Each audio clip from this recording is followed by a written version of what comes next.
3 step forward. 322 step forward. 305 step forward. Let's go, Rob! Showtime! Come on, Phil, keep the quads tight. So what you're seeing here is a comparison between Shevon Cunningham, Philip Ricardo Jr., and Robert Terry. They called the three of them out because in the judges' mindset, 7 international judges, they felt like that was the top 3 for the open men bodybuilding class. Now what you're going to see is the top 3 are going to be battling it out. And essentially what the judges are looking for is a clear standout. They want one of the gentlemen to be able to fall back in line so that then they can figure out who's going to get second, who's going to get third. Now, after running through a couple of the mandatory poses, in my opinion, and likely the judge's opinion as well, there was a clear standout for numerous reasons.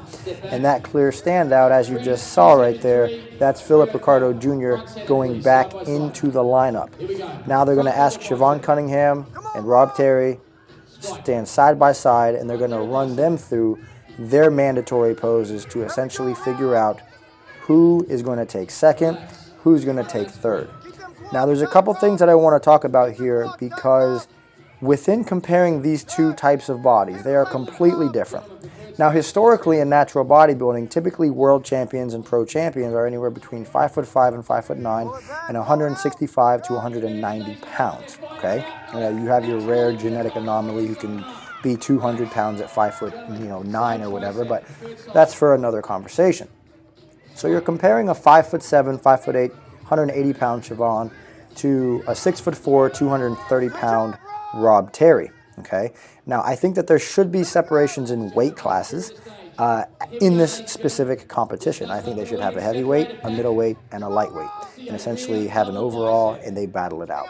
Now, there's a couple things that I want to highlight here because obviously there's a lot of talk on the internet, who should have placed where and all of that, and everybody's biased, whether they want to admit it or not. I'm biased, yes, of course, because Rob's a friend of mine. But there's a couple things that I want to highlight here. And essentially what that is that Shevon Cunningham, in my opinion, has the best genetic structure on stage. Flaring quads, tiny waist, huge upper body muscle bellies. His biceps are gigantic. His chest is delts. Phenomenal bodybuilder. I think he's, I don't know, like a 5, 6, 7-time world champion, right? And Rob Terry, 2-time Mr. Natural Olympia.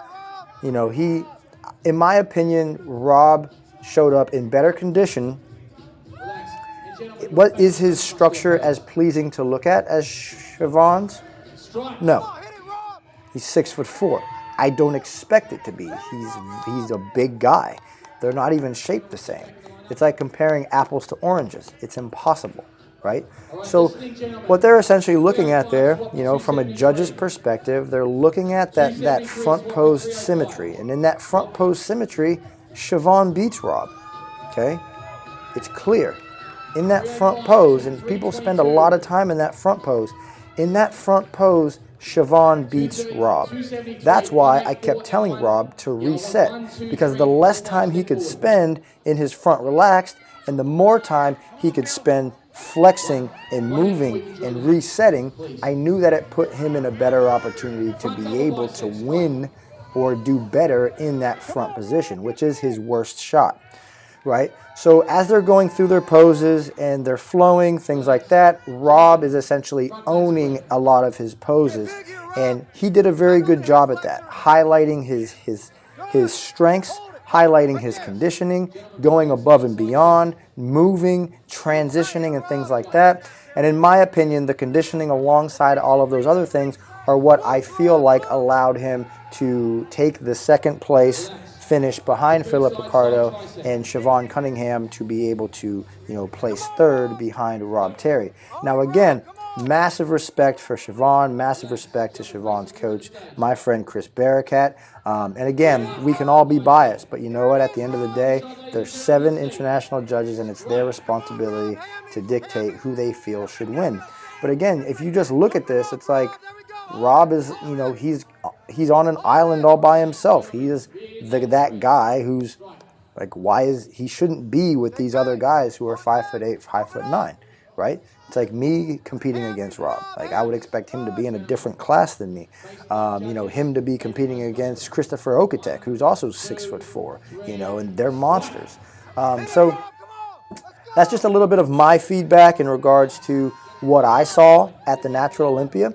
Now, obviously, a lot of the people who were commenting and speculating on the Natural Olympia, they watched it from a potato iPhone that, you know, was a very blurry live feed. Hopefully this video helps solidify the conditioning of the athletes. If you look at Rob, you look at Phil, you look at Shevon, you can see the differences in their physiques. You can see the conditioning differences. You can see that the way that they demanded attention on stage. You can see the way that they transition. You can see their energy. You can see those things in which in a live stream or something like that, or if you just saw pictures, you cannot dictate the presence of an individual on stage, right? When Phil came out, he was glazing that dream tan and he had that classic Phil pizzazz. You know, it's very hard to beat that. You know, it's very, very hard to beat an on-the-money Philip Ricardo Jr. You know, and Rob comes out with energy. Obviously, he used to be a pro wrestler. And, you know, at the end of the day, the chips fell where they fell. I would like to see the classes split up. I would like to see a larger man class, a middle-sized guy class, and a smaller guy class, because historically at the INBA, PNBA, Natural Olympia, they do like larger guys, at least, you know, with like Kiyoshi Moody winning 6 titles in a row, Philip Ricardo being before that, Rob being after that. And what I've noticed, even when guys that would be like considered elite world championship level, maybe in other organizations like the OCB or the WNBF, you know, they're not placing well, just because they're smaller guys, you know. So I think that there should be a split between, you know, weight classes. Maybe you have like a 150 to 160, and then you have like, you know, whatever, 170, 180, and then 190 to 200 and 200 plus, whatever it is, similar to how WNBF Worlds, similar to how they do it. I think that the PNBA, INBA should do it the same. Now, granted, that will put them in a position where they will have to put out more for like from an earnings perspective, which, you know, leave that up to the organization. But that's just a little bit of a take on as far as what I saw. And again, hopefully the quality of this video helps a lot of you guys out back home kind of be able to make your own decisions. Third place earns you a bronze medal up is and a $1,000 cash Shevon prize. Cunningham and Rob Terry. 273, Shevon Cunningham, USA.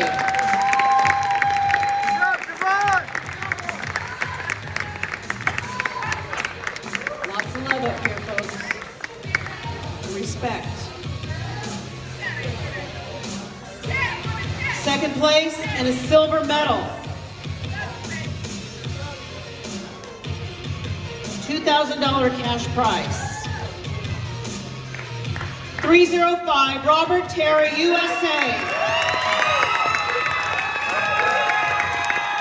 Your champion, first place, gold medal, bumped up to an $8,000 cash prize. Your champion, PNBA Elite, Pro Men's Bodybuilding Open. The pinnacle of natural sports, Natural Olympia, number 322, Philip Ricardo, USA. Congratulations.